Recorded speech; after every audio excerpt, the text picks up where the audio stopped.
I want you to welcome Anthony Berger.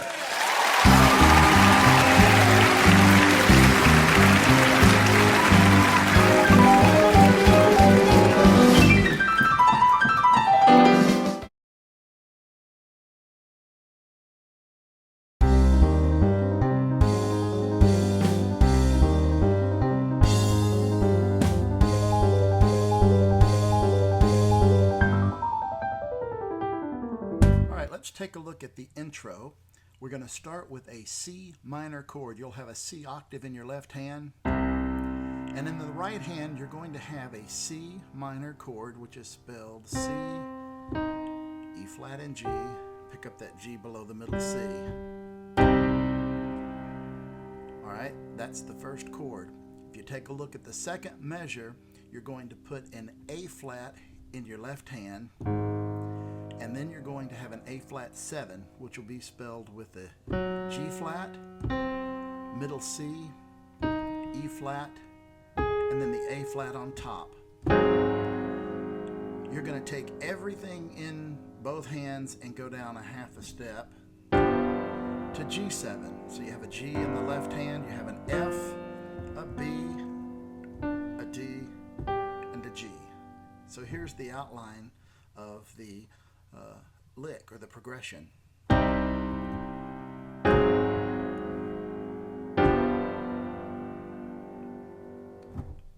Almost reminds me of one of the Chopin pieces that I've played before. Alright, so what you do with that in your right hand is you're going to arpeggiate. That is, you're going to break up the chord, and it's going to sound like this, and I'll go at a slow tempo.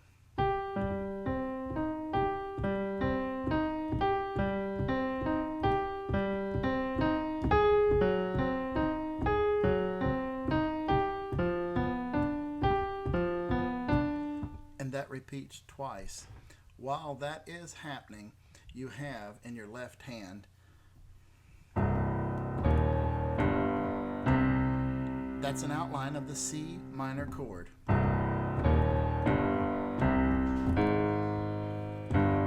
you have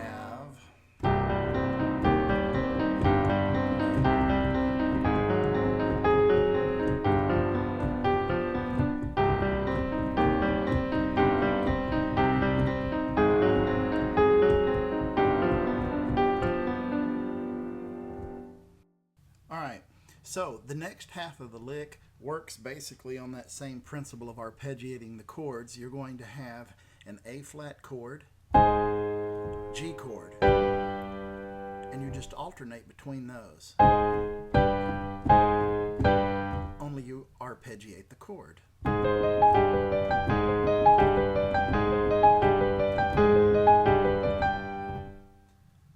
And then finally we get to that famous descending lick that everyone wants to know about.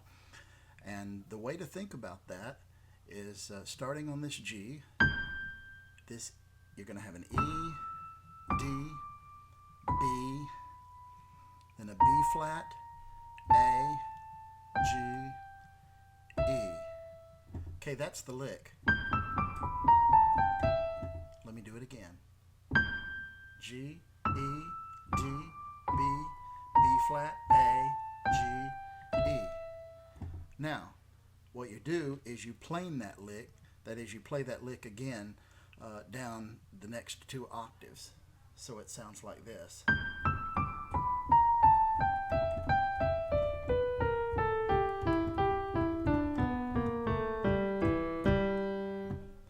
So if you put all that together at speed, then you get that real flashy sound.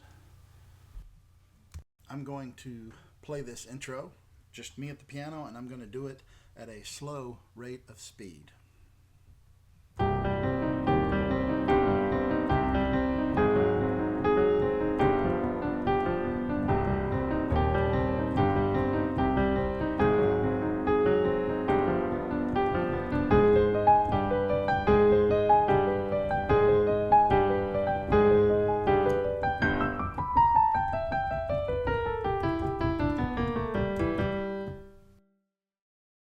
Again at a little bit faster rate of speed and see if I can hit more notes than I miss.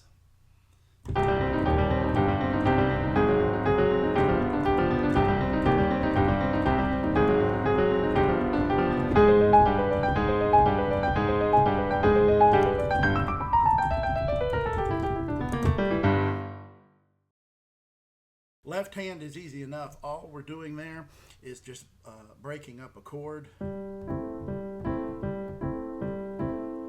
So whatever the chord is,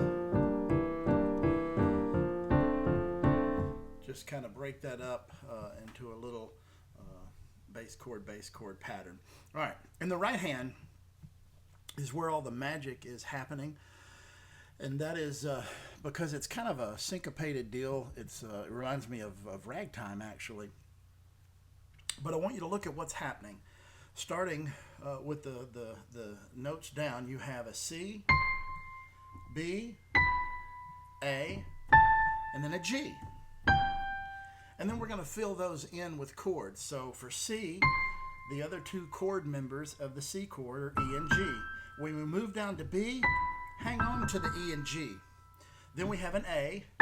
We're going to go to C and E. And then when we hit the G here, we're going to hang on to that C and E.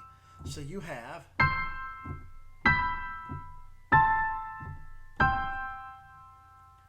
now the pattern is to hit the octave like this. So it's twice, and then spell out the chord. So every time you hit the C, the B, the A, and the E, you will always hit those in the octaves, and the notes in between are not octaves. So I'm going to play slowly, starting at measure 9, where we have the 3/8 notes. So we have 1, 2, 3.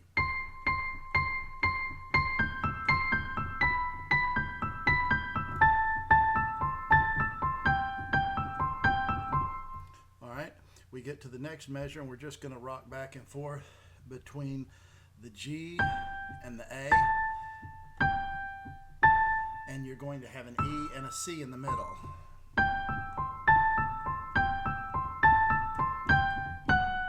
And that you just keep those even.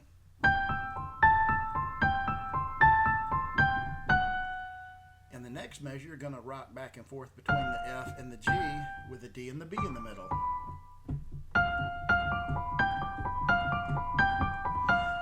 Then you're coming on to the D minor measure, and that's the same kind of a pattern. We're going to have a D in the octave. The notes in between are going to be the A and the F.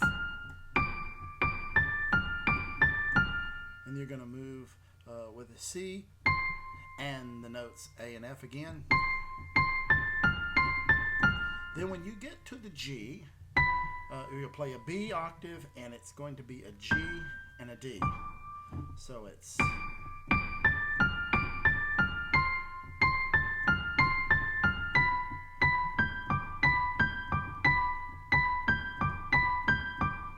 all right, just like that.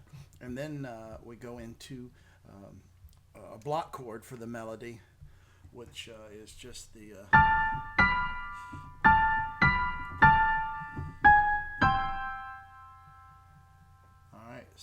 so far we have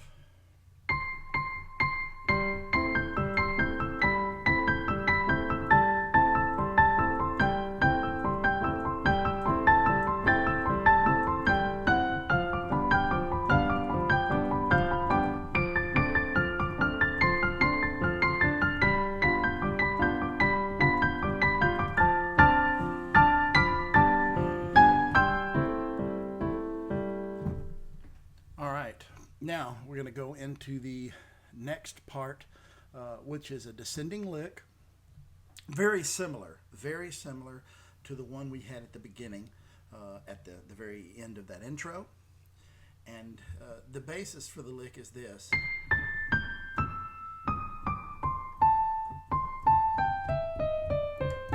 Remember that? That's going to happen again at the end. But for right now, Anthony did a really cool thing. It's hard to demonstrate slow because it's a quintuplet, but he starts out going from C, A, G, E, and then he just kind of backtracks, and then he does it again. And this time he goes on down to complete the lick. So it's almost like there's Oh, wait a minute, let me get that again. And then we go back and do that lick. And then we do the down, everything's down an octave.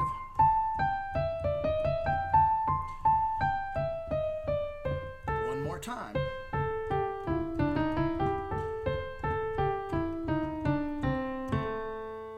And then, of course, back to the block chords for the melody. All right, so again, kind of hard to demonstrate that at very slow speeds. I'll try to pick it up and see if I can do it a little bit accurate. Keep in mind that I'm not editing what I'm playing, so you'll get it mistakes and all. And as I have discovered from doing this video, it's been a long time since I have played this way. All right, so with that excuse out of the way, here we go.